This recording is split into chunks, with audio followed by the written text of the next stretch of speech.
Some of the snow we got in Chilliwack on December 27th.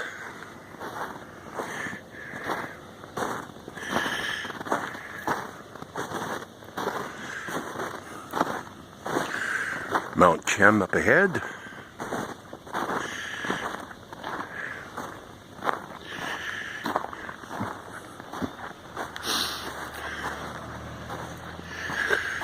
The snow is about a foot deep, I'd say, in a lot of places. There's ice all over the trees. A lot of power lines are down. Gonna go this way.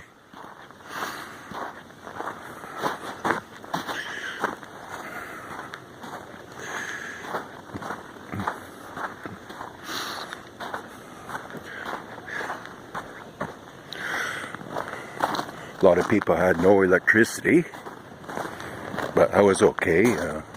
Power never went out here at all. I guess we're fortunate. Abbotsford really got hit hard with no power.